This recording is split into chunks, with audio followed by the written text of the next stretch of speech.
Hi, my name is Olajide Olagunju, and I'm the author of How to Resolve a Conflict, which is the book uh, right there in front of you. You have come to a lecture series titled How to Resolve a Conflict, and this is lecture 21. Previous editions, 1 to 20, are available on YouTube. Please feel free to watch them, subscribe to them. I may need to let you know at this moment that the first 20 editions qualify you to receive from one of our partner institutes a certificate in conflict resolution on condition that you send to us your interest in having a CCR, a certificate in conflict resolution, and then we'll tell you what are the things you need to do. Essentially, you would need to, in addition to following the lectures from lecture 1 to 20, you would need to do 10 mediations. That is, apply the skills you are learning in these lectures to 10 conflict situations. And then you report back to us, give us a report on each of the 10 mediations, conflict resolutions you have done. Let us know what is what the dispute is about, the process you use to resolve it, and the outcome. So the story of the dispute, the process you took, and the outcome. And then, but begin by sending to us your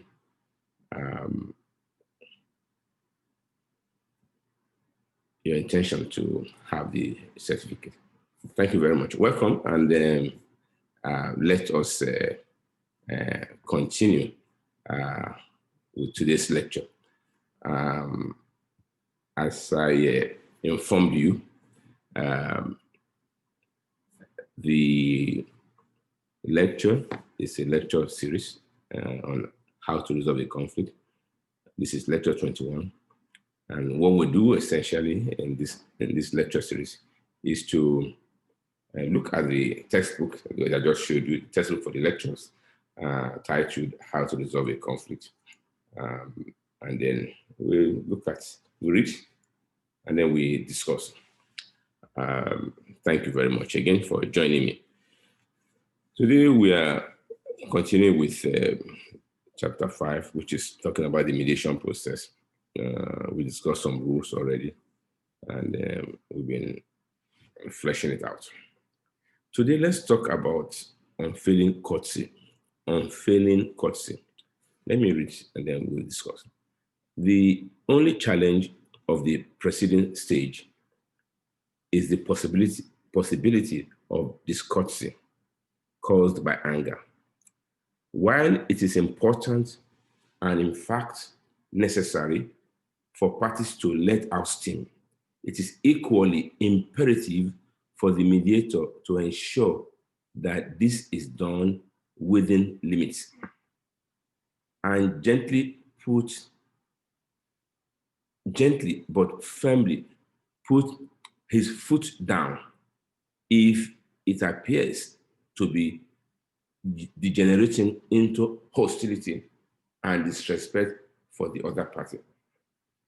This is why I emphasized earlier on that unfailing courtesy is one of the 3 essential factors for a successful mediation. Now, what are we saying here? You know, we said earlier on that mediation allows people to vent their feelings. Usually in conflict, the feeling would be negative, the feeling of being hard done by, the feeling of being stabbed on the back, whatever the feeling is, anger, frustration. Mediation allows you to unpack those feelings. Why must the feelings be unpacked? Why must they be expressed, understood, and addressed and dealt with? Because if we don't unpack the feelings, they will impede our ability and capacity to think towards the best options for effective conflict resolution of the particular conflict or dispute. So what I just read now is that we must remember that in conflict, the feelings that are generated are most likely bad feelings, negative feelings, like anger. And so somebody who is angry may express themselves in an unpalatable way. And so that's why we're emphasizing now that the mediator must not forget to insist on unfailing courtesy, so that while you are trying to understand how they feel, you don't allow that step to degenerate into disrespect for the other party. And of course, for you, unfailing courtesy is the name of the game, particularly at the preliminary stage when parties are trying to put their thought across. So what do? At this stage, the mediator, I'm reading, should diffuse tension and aggression, listen actively and empathize, think creatively, enable others to define and clarify, work to build trust, use your personality, be professional. I believe what needs to be done is pretty straightforward. Of course, the first one, diffuse tension and aggression is pretty obvious because we're talking about people's expression of their feelings. So you need to manage it. You need to manage the aggression, their tension. We need to listen to them and empathize. Empathy doesn't mean you agree. It just means you understand how they feel. You know how the shoe feels. Think creatively. Okay. To manage the whole process of mediation, particularly manage feelings such as anger and other strong feelings. Of course, you need to think creatively. You need to be creatively. Your attention must be firm. Must be on top of things. Enable others to define and clarify. Yeah, so help them to really put forward precisely what it is they are trying to put forward. Clarity is very important because sometimes what happens is that while we are not, while we are misunderstood, and why our strong feelings come up is because of lack of clarity. Then, of course, thinking creatively. I already spoke to that. The next one is work to build trust. For me, the easiest way to build trust is to be skillful. I think that if you apply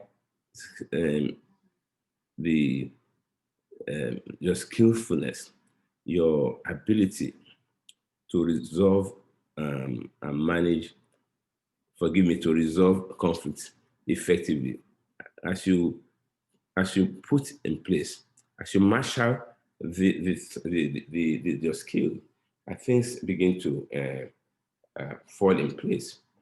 So building trust is not just it's not something that is done in the air. You build trust by skillfulness. Once you apply skillfulness to your mediation, to your conflict resolution process, trust, you build trust. And I explained this idea of trust, or principle of trust, towards the end of the lecture, of this series of lectures. So use your personality. The fact as a third party, which is what the mediator is in a conflict resolution process, changes the dynamics. People are able to express themselves without being disrespectful. Of course, be professional. I mean, that speaks to the skills. To be skillful is to be professional. We'll learn more on this as we go on. Above all, the mediator must explain this stage in advance, the stage of the parties' expression of feelings, and warn the parties of the possibility of friction of their expectations and their future expectations. I think we'll stop there. Please remember that you can get this book from Amazon, either for free or for the soft copy is available. The Kindle edition is free, and soft copy can be purchased on Amazon. The hard copy too is available there.